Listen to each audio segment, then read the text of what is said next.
Alright guys, I did decide to go buy one of these Dremels. I don't know if you can see it. Yeah, I needed one of these for something. So I decided to go to Lowe's. I think I got this at Home Depot to get one of these to be able to use it. Home Depot had a better deal than Lowe's, so I went to Home Depot and got one of these.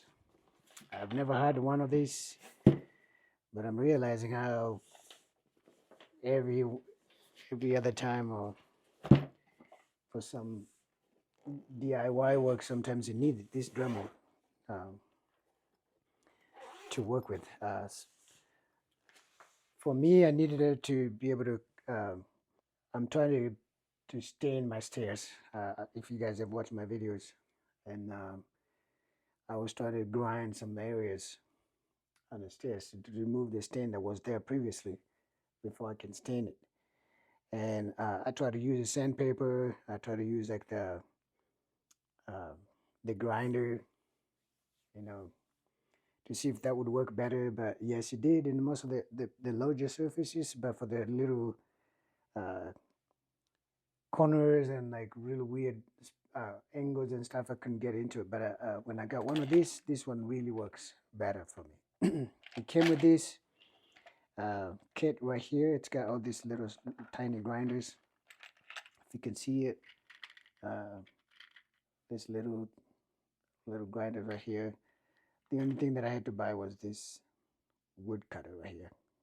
The rest of this came with it. So this little spiral cutters and stuff came with it, but I bought one of these. And this thing cuts like a champ. And it goes into this there's like a little this thing here. You basically just push it down. I don't know if you guys can see. You push it down like that, and this thing locks in it. You put this little cutter right here, and then you push it down. I think it's easy when you do it with one hand like that, and then you slide it in here like that, and then you rotate it like that, and now it's in. It's like a little spring-loaded thing right here. All right. So if you take to move it, then you have to line up with the. To remove it, you have to push it down. You rotate it like that, and then you push it down, and it will come off like that. And then it's a little tricky to do it by one hand. Sometimes it's easier to brace it on something. So if you put it like down here, it's easy. And then you push it like that, and you rotate this thing, and it comes off like that. And all of these grinders goes the same way. They all have the same cutout right here. You can look at it. Like right here. You can see it. And they're about the same size, all of it. All right, so let's put this on the side here. But the Dremel itself, I've used it like maybe one time. This is the model one, 8250. I don't know if this is the newest one. I think this might be the newest one, the newest model.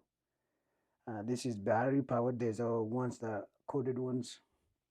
My neighbor has one of those. I borrowed it, but it was such a hassle to try to move all the cables everywhere and extension cords. But this battery one was pretty chill. So this is the battery right here. It's a 12-volt battery. It's charged right now. And it goes in like that. And then this goes right there. If you've never used this is like super powerful. It's got all kinds of gears. It will show you how much RPMs you want.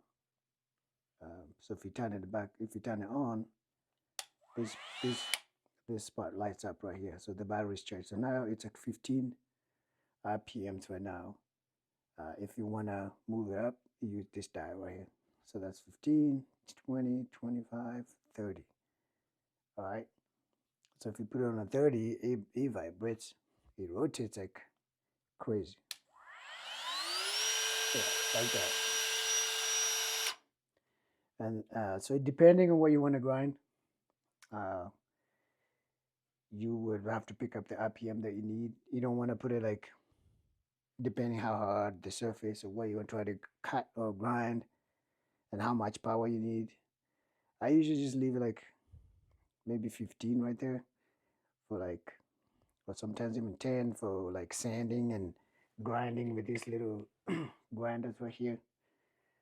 So I'm not like eating into the wood. You know what I mean? But I love this thing. It works super cool. It works really good. It comes with a charger right here. You can see it.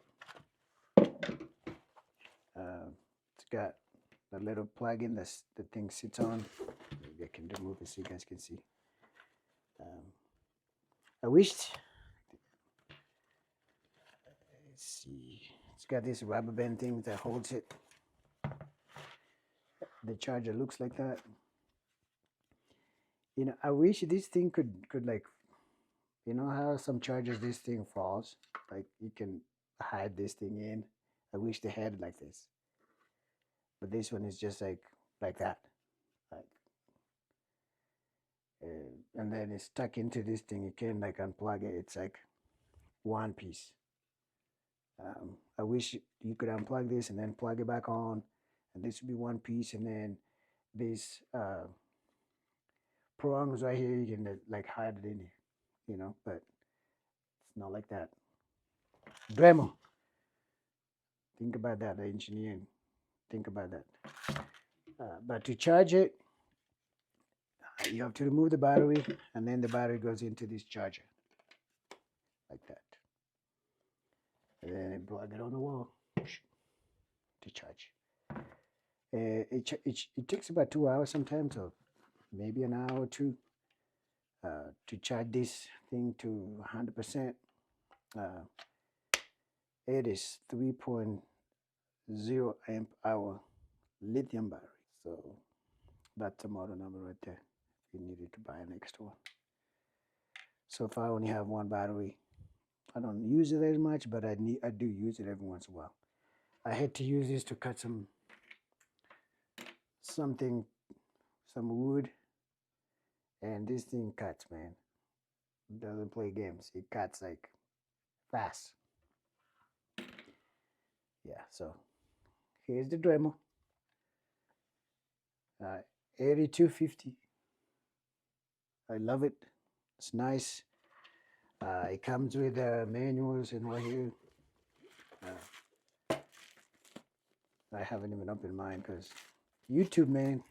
I just went to YouTube and read most of the stuff, but I should probably open this and read it.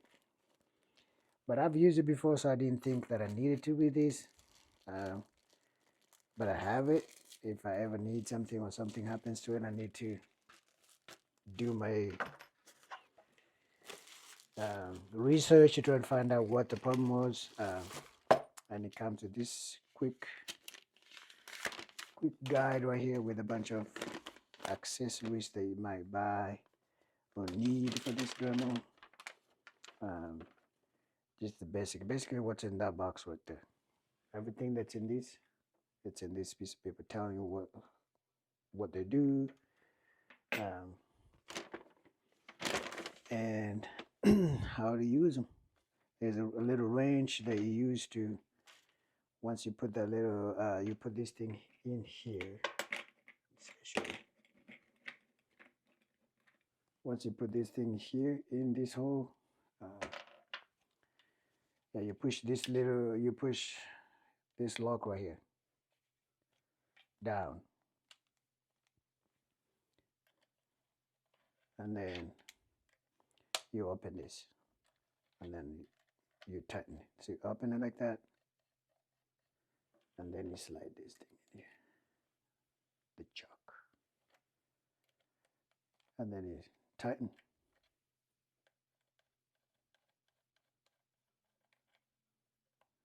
So once it's tight, you're gonna feel it when you're tightening on this little lock. Then use this small wrench that comes with it to lock it like that. And then once you lock it, that's why it was so difficult to put this thing here, because it was just like the little tiny thing. But once it's on there, and I would recommend before when you try to put this cutter on this here, to remove the battery, because you might by accident just push this and start spinning, it will cut you. So remove the battery before you put this on there. Yeah, so I will remove the battery first, and then now I have like a leverage right here to push this down, and then slide this thing down here. And once you turn it, you slide it in, you just turn the opposite, and it's locked. And then you put this in here. Yeah, it feels like I'm putting like a magazine on the gun. There you go. All right, just kidding. But yeah, so then when it's there, you just push it and it spins like that. It is at 15 RPMs. If you want to get it high, you move it down to 10, it's much slower. To 5, it's much slower. So the higher you go, there it is. So you're learning something. So you just have to pick up, depending on what you need it for, what you want to try to cut. You switch the RPM, and then to stop it, there's like a switch here, a switch on and off switch, right there. All right. So then, before you can remove this, always remember to take the battery out. So take the battery off. This thing is just maybe it's for if you wanted to hang it on the wall, like that, to hang it. So remove this, and then push this down, line it up with the cut right there, the little, like that, and then that comes out. And then to remove this, you just rotate it a little bit, and then you hear the lock goes down, and then you use the wrench, and that thing comes out. Save it right there, and you're good. And don't lose this. You might be able to get a wrench to open this, but they give you like a little wrench that works all the times. So there it is. Just wanted to share a new toy that I have. It's not new. I've had it for like maybe a month. Just wanted to share everything I have. Sharing is kindness. All right. My mom used to tell me that sharing is kindness. So share my toy. If you need to borrow it, come borrow from me. All right. Dremel 8250. You buy this on Amazon, I think Home Depot, Lowe's, all those places. All right. Thank you.